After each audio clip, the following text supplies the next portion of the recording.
ഇവരിങ്ങനെ ഇവർക്ക് ചെയ്യാൻ പറ്റുമായിരുന്നോ എന്ന് പറയുന്ന ഒരു അഭിപ്രായമാണ് ഞാൻ കൂടുതലും കേട്ടത്. പിന്നെ നല്ല ചീത്ത വിളിയൊക്കെ ഉണ്ട്, ആൾക്കാർ ചൂടാവുന്നുണ്ട്, ഇവരൊക്കെ ഒന്ന് കളയണമെന്ന് തോന്നി, ഇവരെ ചാത്തെന്ന് ചോദിക്കുന്നു, അങ്ങനെയൊക്കെ പറയുന്നു. അത് സന്തോഷമല്ലേ നമ്മുടെ ഇപ്പോഴത്തെ തലമുറയുടെ കൂടെ ഒക്കെ ഉള്ള ഒരു എക്സ്പീരിയൻസ് ഉണ്ടല്ലോ, അത് എങ്ങനെ പറയാൻ പറ്റും? ഞാൻ ഭയങ്കര ത്രില്ലിംഗ് ആയിട്ട് കാണുന്ന ഒരു കാര്യമാണ് പുതിയ പിള്ളേര്, അവരുടെ ആറ്റിറ്റ്യൂഡ്, അവരുടെ ഒരു ഇന്റലിജൻസ്, അവരുടെ ഒരു കൂൾ പരിപാടി, ഒരൊന്നും അങ്ങനെ അവസാക്കുന്നില്ല. ആദ്യമായിട്ടാണെന്ന് തോന്നുന്നു മലയാള സിനിമയിൽ തന്നെ ഈ തിരുവനന്തപുരംകാരുടെ ഈ ഡയലക്റ്റ് ഉപയോഗിച്ച് അത് പറയാൻ ഭയങ്കര കംഫർട്ടബിൾ ആയിരുന്നു. കാരണം നമുക്ക് അറിയാവുന്ന പരിപാടി തന്നെയായിരുന്നു. ഓരോ ദിവസവും നമ്മൾ ഗ്രോ ചെയ്തുകൊണ്ട് തന്നെയാണ് ഇരിക്കുന്നത്. ഓരോ സിനിമ നമ്മുടെ ലേണിംഗ് പ്രോസസ്സാണ്. ഓരോ ഡയറക്ടറിന്റെ കൂടെ വർക്ക് ചെയ്യുന്നത് നമുക്ക് ലേണിംഗ് പ്രോസസ്സാണ്. ഓരോ നല്ല അഭിനേതാവിന്റെ കൂടെ നമ്മൾ വർക്ക് ചെയ്യും. ഇപ്പൊ സുരാജ് വെഞ്ഞാറമൂടൊക്കെ എന്തുവാ പുള്ളിയുടെ കൂടെയൊക്കെ വർക്ക് ചെയ്യുന്ന വലിയൊരു ലേണിംഗ് പ്രോസസ്സാണ്.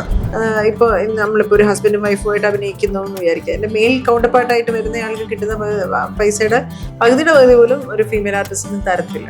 അത് അവിടുത്തെ ഒരു സെറ്റ് റൂളാണ്. എന്തെങ്കിലുമൊക്കെ മാറുന്നത് നമ്മൾ പ്രതീക്ഷിക്കുന്നുണ്ട്.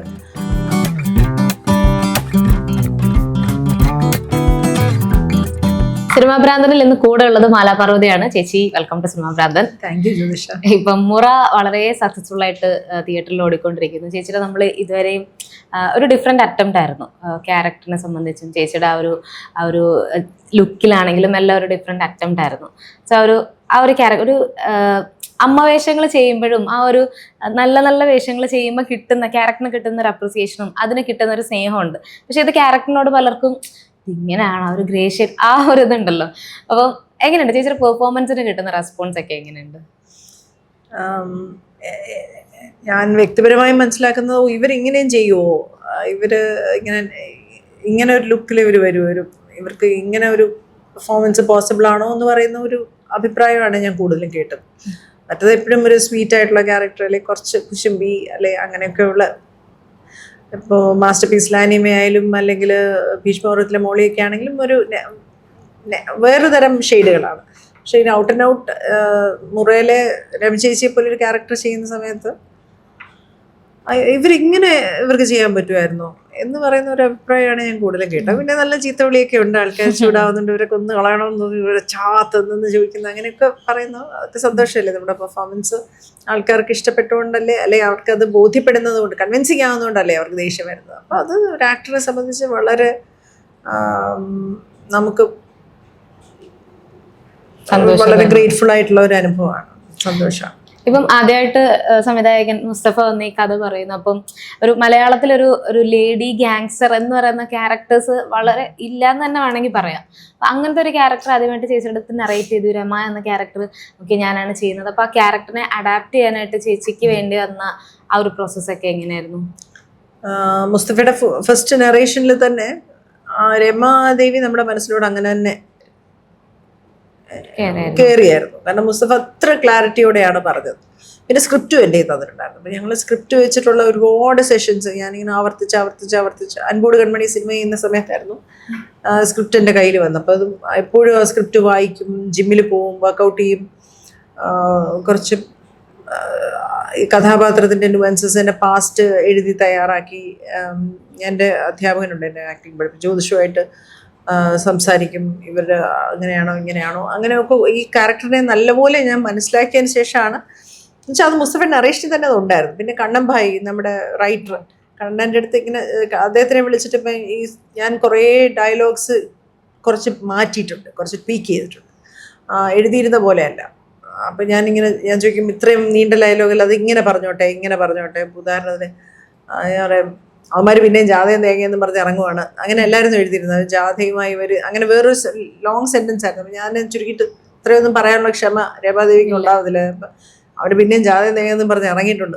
ഇങ്ങനെയൊക്കെ കുറേ ഇങ്ങനെ മാറ്റി, എല്ലാത്തിലും ഇങ്ങനെ കുഞ്ഞായിട്ട് മാറ്റുമ്പോൾ ചെയ്തോ കുഴപ്പമില്ല എന്ന് പറയുന്ന ഒരു ഫുൾ സ്വാതന്ത്ര്യം. അതുപോലെ പെർഫോമൻസിൽ ഫാസിൽ നാസർ എന്ന് പറയുന്ന DOPയും മുസ്തഫയൊക്കെ ചെയ്യുന്ന ഒരു സ്പേസാണ് നമുക്ക് തരിക. നിങ്ങൾക്ക് ഇത്ര ഇടയ്ക്ക് നിന്ന് പെർഫോം ചെയ്യാം, ഇത്ര ഇടയ്ക്ക് മൂവ് ചെയ്യാം, ഇവിടെ നിന്ന് ഇത്രയും ഗൂഢമുള്ള ഫൈറ്റൊക്കെ ചെയ്യുമ്പോൾ അങ്ങോട്ട് എങ്ങോട്ട് വേണേൽ മൂവ് ചെയ്യാനുള്ള സ്വാതന്ത്ര്യം നമുക്കുണ്ടായിരുന്നിട്ടുണ്ട്. അപ്പം അങ്ങനെ അതൊക്കെ നമുക്കൊരു ആക്ടർ എന്നുള്ള നിലയ്ക്ക് ഭയങ്കര ഒരു നമ്മളെ മറക്കാനും ടെക്നിക്കൽ കാര്യങ്ങളെ മറക്കാനും ഒക്കെയുള്ള ഒരു സംഭവമാണ്.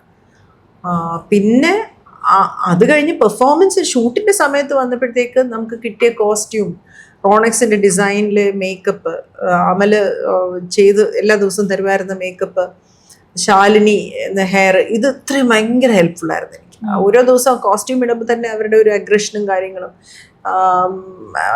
റോണക്സ് ചെയ്ത ഒരു ഡിസൈൻ, ഇപ്പം നമ്മൾ കണ്ണിൽ ഒരു വശത്ത് ബ്രൗൺ എഴുതും, ഒരു വശത്ത് ബ്ലാക്ക് എഴുതും, ഇവിടെ ഒരു ചെറിയ വെട്ടിൻ്റെ പാട് വയ്ക്കും എന്നൊക്കെ പറയുന്ന, അതൊക്കെ ഭയങ്കര ഹെൽപ്ഫുൾ ആയിട്ടുള്ള ഒരു കാര്യമായിരുന്നു. അപ്പം ലുക്ക് ഭയങ്കര വ്യത്യാസമായപ്പോൾ തന്നെ നമ്മൾ ഒരു അഗ്രഷനും കാര്യങ്ങളും ഒക്കെ ചെയ്യാൻ എളുപ്പമായിരുന്നു. പല്ലിൻ്റെ അകത്ത് ഇവിടെ ഒരു പല്ല്, അപ്പം അതുകൊണ്ട് തന്നെ കണ്ണിലോട്ട് ഫോക്കസ് വരാൻ എളുപ്പമായിരുന്നു. അങ്ങനെ അത് ലുക്ക് അവർ ഡിസൈൻ ചെയ്തത്, ആ കോസ്റ്റ്യൂം എന്നെ വല്ലാതെ, നിസാർ അഹമ്മദാണ് അതിന് കോസ്റ്റ്യൂം, റോണക് സേവിയർ, ഒരു ശരിക്കും ഒരു സേവിങ് പരിപാടിയായിരുന്നു. ഇവിടെ ഈ ചുണ്ടിൽ ഇത് വെക്കുന്ന തന്നെ നമുക്ക് ആ ത്രൂ ഔട്ട് ആ ഒരു ഷൂട്ടിന്റെ സമയത്ത് വെക്കുമ്പോൾ തന്നെ അതിന്റെ ഒരു എന്തെങ്കിലും ബുദ്ധിമുട്ടൊക്കെ ഫീൽ ചെയ്യുന്നില്ല. ഞാനത് ഒരു 3 മാസം മുമ്പേ വെച്ച് തുടങ്ങിയാണ്. ഷൂട്ടിന് വേണ്ടി അന്ന് എടുത്ത് രാവിലെ വെച്ചതല്ല, അത് കുറെ ദിവസം കൊണ്ടേ വെച്ച് എൻ്റെ ശരീരത്തിന്റെ ഭാഗമായിരുന്നു.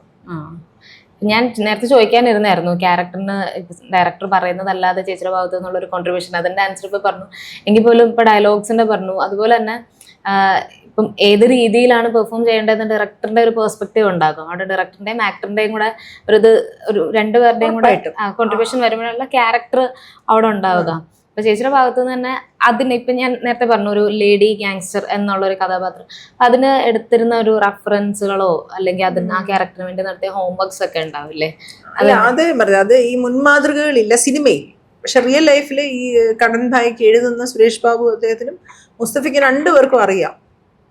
അപ്പൊ അവിടെ തന്നെ അതിന്റെ ഉത്തരവായി. എന്നുവെച്ചാൽ നമുക്ക് അവര് കണ്ടിട്ടുള്ള ആളെ ആരാണെന്ന് എന്നോട് പറഞ്ഞിട്ടില്ല, പക്ഷെ അവര് എങ്ങനെയായിരിക്കും അവരുടെ അഗ്രഷൻ, എന്താണ് അതെന്താണ്, അത് എങ്ങനെ, അപ്പൊ ഒരാളിൽ നിന്നല്ല, അവർ കുറെ പേരിൽ നിന്നാണ് അവരിങ്ങനെ ആയിരിക്കും ചേച്ചി പറയുന്നത്, അവരുടെ ഇതായിരിക്കും അവരുടെ ആറ്റിറ്റ്യൂഡ് എന്ന് പറയുമ്പോൾ അത് ആ ഒരു കോൺവെർസേഷനിൽ ഞാൻ പറഞ്ഞില്ലേ, മുസ്തഫയുടെ ഫസ്റ്റ് നറേഷനിൽ ഞാൻ എടുത്ത രമാദേവിയാണ് ഞാൻ അവതരിപ്പിച്ചിരിക്കുന്നത്. പിന്നീട് അങ്ങോട്ട് വലിയ വ്യത്യാസങ്ങളൊന്നും ആ കഥാപാത്രത്തിന് വന്നില്ല. അത്ര ഡീറ്റെയിൽഡ് ആയിട്ടൊരു നറേഷൻ, ഒരു 3 മണിക്കൂർ നറേഷനാണ് മുസ്തഫ എനിക്ക് ഫ്രഞ്ച് ടോസ്റ്റ് അവിടെ വെച്ച് പറഞ്ഞത്. അതിൽ നിന്നും വലിയ വ്യത്യാസങ്ങൾ ആ കഥാപാത്രത്തിന് വന്നിട്ടില്ല. ഇപ്പം ചേച്ചി കരിക്ക് ചെയ്ത സമയത്ത് ഇതുപോലെ അതിലും ഒരു ഡിഫറെന്റ് ക്യാരക്ടർ ആയിരുന്നു, ഒരു ഡിഫറെന്റ് അറ്റംപ്റ്റ് നടത്തി.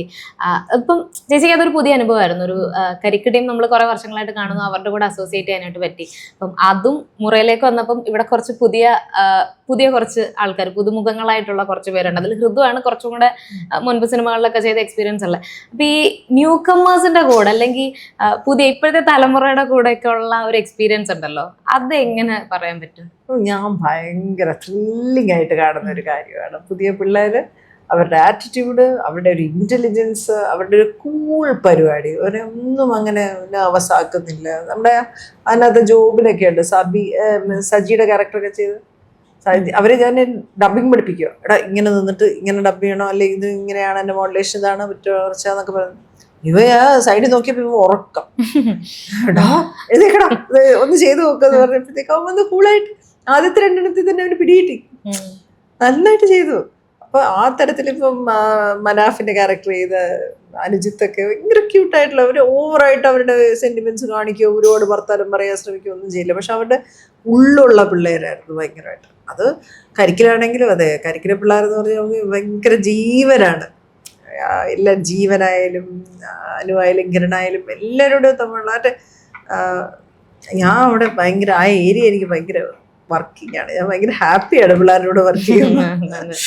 ട്രിവാൻഡ്രം സ്ലാങ്ങിലും കൂടെ ആയപ്പോഴത്തേക്കിന് ചേച്ചി ട്രിവാൻഡ്രത്തുനിന്ന് ജനിച്ച് വളർന്ന ഒരാള് ട്രിവാൻഡ്രം സ്ലാങ്ങിൽ തന്നെ ഒരു ത്രൂ ഔട്ട് സിനിമയും കൂടെ ചെയ്യാൻ പറ്റിയപ്പം. പക്ഷെ ഇപ്പൊ ലാംഗ്വേജ് എനിക്ക് കേട്ടിട്ട് അങ്ങനെ ട്രിവാൻഡ്രം സ്ലാങ് തോന്നുന്നില്ല. അത് ഇങ്ങനെ നോർമലി സംസാരിക്കുമ്പോ അങ്ങനെ സ്ലാങ് പിടിച്ച് സംസാരിക്കുന്നതാണോ? അല്ലല്ലോ, എന്റെ ഭാഷ ശരിക്കും എന്റെ അച്ഛൻ്റെ നാട് കരുനാഗപ്പള്ളി തഴവ. അപ്പം ഞാൻ നോർമലി സംസാരിക്കുന്ന ഓണാട്ടുകാരും സ്ലാങ് ആണ് എനിക്ക് വരുന്നത്. അല്ലേ ഇത് ആരാന്നൊക്കെ ചോദിക്കുന്ന സ്ലാങ് എനിക്ക് വരുന്നത്. തിരുവനന്തപുരത്താണ് ജനിച്ചത്, വളർന്നത്.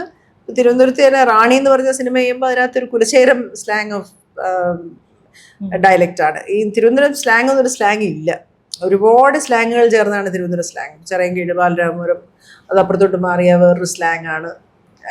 പിന്നെ ഇപ്പുറത്തോട്ട് പൂന്തറ ഭാഗത്തോട്ടൊക്കെ വന്ന വേറൊരു സ്ലാങ് ആണ്. അപ്പം ഇതൊരു സിറ്റിയിൽ പറയുന്ന തിരുവനന്തപുരം സ്ലാങ് ആണ് ഈ നമ്മുടെ കുറയിൽ ഉപയോഗിച്ചിരിക്കുന്നത്. അപ്പം അത് നമുക്ക് വളരെ വഴങ്ങും. കാരണം നമുക്ക് അറിയാവുന്ന ഭാഷയാണ്, നമുക്ക് എപ്പോഴും കേൾക്കുന്ന ഭാഷയാണ്. തിരുവനന്തപുരത്ത് പിന്നെ ഇപ്പൊ തിരുവനന്തപുരം നായർ സമുദായം എന്ന് പറയുന്നത്, തിരുവനന്തപുരം നായന്മാരെന്ന് പറയുന്നവർ, അത് രാജാവിൻ്റെ കൂടെ അങ്ങനെ കവടിയാർ കൊട്ടാരമൊക്കെ ആയിട്ട് ബന്ധപ്പെട്ട് കഴിയുന്ന ഫാമിലിയിലെ സ്ത്രീകളുണ്ട്. അവരുടെ ഭാഷ ഇതല്ല, അത് വേറൊരു ഡയലക്റ്റാണ്. അപ്പൊ ഒരുപാട് കാര്യങ്ങൾ നോർമൽ ആണെങ്കിലും പല പല ഡിഫറെന്റ് ഡയലക്ട്സ് ഉള്ള ഒരു സ്ഥലമാണ് തിരുവനന്തപുരം. അതിനകത്ത് ഈ സിറ്റിയിലൊക്കെ പറയുന്ന ആദ്യമായിട്ടാണെന്ന് തോന്നുന്നു മലയാള സിനിമയിൽ തന്നെ ഈ തിരുവനന്തപുരംകാരുടെ ഈ ഡയലക്റ്റ് ഉപയോഗിച്ചിരിക്കുന്നത്. അത് പറയാൻ ഭയങ്കര കംഫർട്ടബിൾ ആയിരുന്നു, കാരണം നമുക്ക് അറിയാവുന്ന പരിപാടി തന്നെയായിരുന്നു. പക്ഷെ എൻ്റെ നോർമൽ ഭാഷ എനിക്ക് അങ്ങനെ ഞാൻ പിടിച്ച് ഡയലക്റ്റ് ഉണ്ടാക്കുന്നൊന്നുമല്ല. ഇതാണ് എന്ന് വെച്ചാൽ ഞാൻ അച്ഛൻ്റെ ഭാഷയാണ് പറയുന്നത് കൂടുതൽ. അച്ഛൻ്റെ അവിടെ ആയിരുന്നു കൊച്ചിലേക്ക് എപ്പോഴും അവധിയൊക്കെ ആണെങ്കിലും വളരുന്നതും അപ്പച്ചിമാരുടെ കൂടെയും അങ്ങനെ. ചേച്ചി നേരത്തെ ഒരു എനിക്ക് തോന്നുന്നു 2 വർഷം മുൻപുള്ള ഒരു ഇന്റർവ്യൂലായിരുന്നു ഞാനിങ്ങനെ കണ്ടുപോയപ്പോഴത്തേക്ക് കേട്ടതായിരുന്നു, ഭയങ്കര കോൺഷ്യസ് ആയിരുന്നു, ബോഡിയിൽ കോൺഷ്യസ് ആയിരുന്നു. പക്ഷെ ചിലപ്പോൾ ഇനി ഒരു അടുത്ത ഇന്റർവ്യൂല് വരുമ്പോഴത്തേക്ക് ഈ തോട്ടൊക്കെ മാറുമായിരിക്കും എന്നുള്ളത്. ഇപ്പം എങ്ങനെയാണ് ആ ഒരു തോട്ട് ബോഡിയിൽ അതുപോലെ തന്നെ കോൺഷ്യസ് ആണോ, അങ്ങനെ ശ്രദ്ധിക്കുന്നുണ്ടോ? എവറി സിംഗിൾ ഡേ നമ്മൾ ഗ്രോ ചെയ്യുവാണല്ലോ. എവറി സിംഗിൾ ഡേ ഞാൻ കോൺഷ്യസ് ആയിരുന്നു എന്ന് പറഞ്ഞ ഒരു പക്ഷേ അതല്ല, നാടകത്തിൽ അഭിനയിക്കാൻ ചെല്ലുന്ന സമയത്തായിരുന്നു ഭയങ്കര കോൺഷ്യസ്. ഞാൻ ചുരിദാർ ഇടും, 2-3 ഷോൾ ഇങ്ങനെയും 2-3 ഷോൾ ഇങ്ങനെയും ഒക്കെ ചുറ്റി വട്ടത്തിൽ കെട്ടി, സാരി മാത്രമേ ഉടുക്കുള്ളൂ അങ്ങനെ. അത് കഴിഞ്ഞ് നാടക സംഘത്തിൽ നമ്മൾ കുറച്ച് നാൾ അങ്ങോട്ട് അവരുടെ കൂടെ വർക്ക് ചെയ്യുമ്പോൾ ടീഷർട്ടും ബർബൂടെ ഇട്ടിട്ട് പൈമാരുടെ കൂടെ റെയിൽവേ സ്റ്റേഷനിൽ പോയി ചായ കുടിക്കുകയും തട്ടുകളിൽ പോവുകയൊക്കെ ചെയ്യുന്ന ഒരാളായി ഞാൻ പതുക്കെ മാറി. എന്നാലും അഭിനയിക്കുമ്പോൾ വണ്ണം ഉള്ള സമയം ഒക്കെ നമ്മളെ കുറച്ച് നർവസാക്കുകയൊക്കെ ചെയ്യുമായിരുന്നു. അത് എല്ലാ ദിവസവും അത് ഗ്രോയിങ് ആണ്. ഓരോ ദിവസവും നമ്മൾ ഗ്രോ ചെയ്തുകൊണ്ട് തന്നെയാണ് ഇരിക്കുന്നത്. ഓരോ സിനിമ നമ്മുടെ ലേണിംഗ് പ്രോസസ്സാണ്. ഓരോ ഡയറക്ടറിൻ്റെ കൂടെ വർക്ക് ചെയ്യുന്നത് നമുക്ക് ലേണിംഗ് പ്രോസസ്സാണ്. ഓരോ നല്ല അഭിനേതാവിൻ്റെ കൂടെ നമ്മൾ വർക്ക് ചെയ്യും. ഇപ്പോൾ സുരാജ് വെഞ്ഞാറമൂടൊക്കെ എന്തുവാ, പുള്ളിയുടെ കൂടെയൊക്കെ വർക്ക് ചെയ്യുന്ന വലിയൊരു ലേണിംഗ് പ്രോസസ്സാണ്. പുള്ളി പോയി നോക്കും നമ്മുടെ ഷോട്ടൊക്കെ, എന്നിട്ട് പക്ക ഓക്കെ ആണെന്നൊക്കെ പറയുമ്പോൾ നമുക്ക് നമ്മൾ എല്ലാത്തിനും അവർ കാണിക്കുന്ന സട്ടിലിറ്റീസും എല്ലാം നമ്മൾ പഠിക്കുമല്ലേ. അപ്പം നമുക്ക് ഇത് എല്ലാ ദിവസവും ഇത് ചെയ്യുമ്പോൾ, എല്ലാ ദിവസവും അഭ്യാസം ചെയ്യുന്നവൻ ആന എടുക്കും എന്ന് പറയത്തില്ലേ, അതേപോലെ അങ്ങനെ എന്നും ചെയ്യാൻ അവസരം കിട്ടുന്നില്ല. പക്ഷെ കിട്ടുകയാണെങ്കിൽ ഇത് എപ്പോഴും ബെറ്റർ ആയിക്കൊണ്ട് തന്നെ ഇരിക്കുന്ന ഒരു പ്രോസസ്സാണ്. 2 വർഷം മുമ്പുള്ള ആളല്ല ഞാൻ. അങ്ങനെ ഓരോ ദിവസം മാറ്റം വന്നുകൊണ്ടിരിക്കുന്നു. തീർച്ചയായിട്ടും ഈ സിനിമ ഈ വർഷം എനിക്കൊന്ന് കുറച്ച് സിനിമകൾ ഇങ്ങനെ ബാക്ക് ടു ബാക്ക് കുറെ സിനിമകൾ ഉണ്ടായിരുന്നു. അപ്പൊ അതിന്റെ കൂടെ തന്നെ ചേച്ചി ഫ്രീലാൻസ് ആയിട്ട് വർക്ക് ചെയ്യുന്നുണ്ട്. അപ്പൊ വർക്കും സിനിമയും ഇപ്പോഴും ഒരുമിച്ച് തന്നെയാണോ ബാലൻസ് ചെയ്യുന്നത്? ബാലൻസ് ചെയ്തല്ലേ പറ്റൂ. സിനിമയിൽ നമുക്ക് ഫിനാൻഷ്യലി മുഴുവനായിട്ട് ഡിപ്പെൻഡ് ചെയ്യാൻ പറ്റത്തില്ല.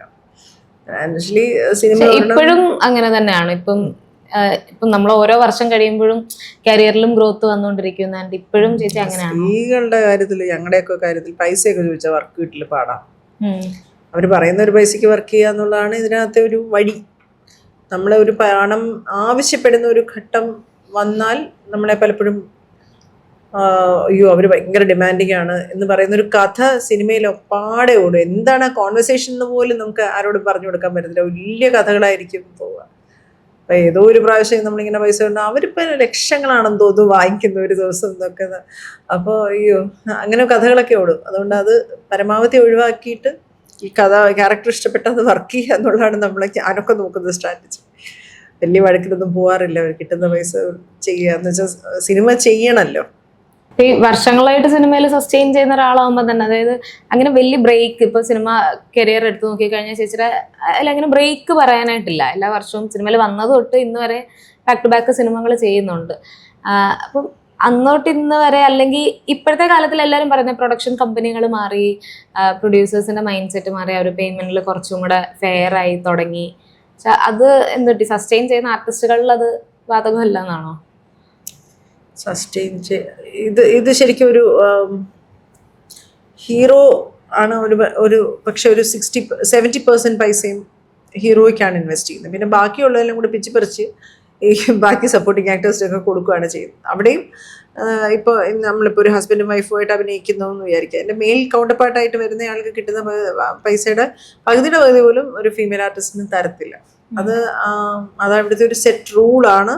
എന്തെങ്കിലുമൊക്കെ മാറുമെന്ന് നമ്മൾ പ്രതീക്ഷിക്കുന്നുണ്ട്.